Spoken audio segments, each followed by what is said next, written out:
Destinée numérique propulsée par My Digital City. On va parler de mobilité avec une initiative assez intéressante. Elle est européenne et elle est portée par vous, Eric, et d'autres. Vous allez nous en parler. Eric Montserron, bonjour. Vous travaillez au sein de Bordeaux Métropole et vous êtes donc chef de projet d'un projet autour de la mobilité intelligente. Présentation et détails. Oui, bonjour.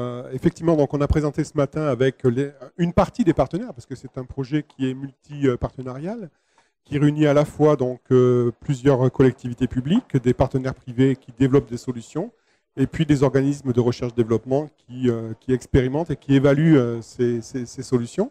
Donc on a présenté des services connectés qui apportent une information, en fait, on va dire, temps réel, de manière dynamique à l'automobiliste pour essayer de lui apporter une aide à son déplacement, une aide à la décision et faire en sorte qu'il utilise peut-être plusieurs modes de déplacement et qu'il bascule sur le tramway ou dans les parkings relais ou qu'il adopte une conduite plus favorable, on va dire, en termes de mobilité durable. Alors les enjeux sont majeurs, évidemment, la mobilité, les mobilités, puisque c'est bien de ça dont on parle.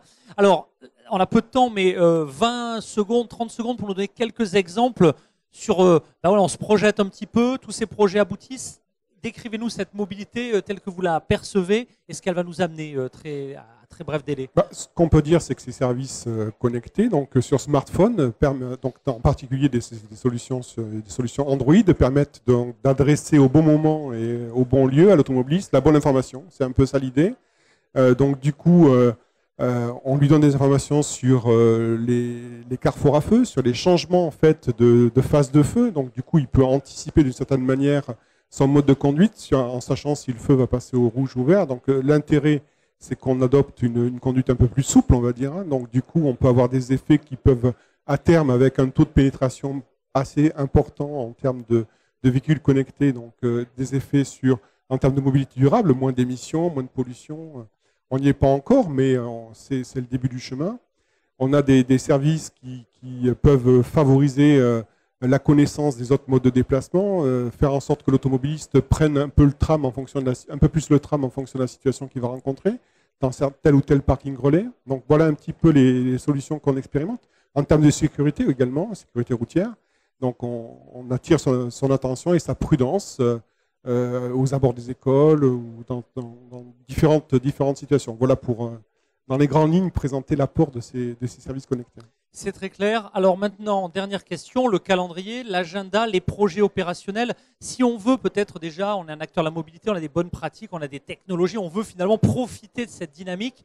Comment on fait? Comment ça marche? Est-ce qu'on vous contacte vous? Est-ce qu'il y a un site? Dites-nous-en un petit peu plus.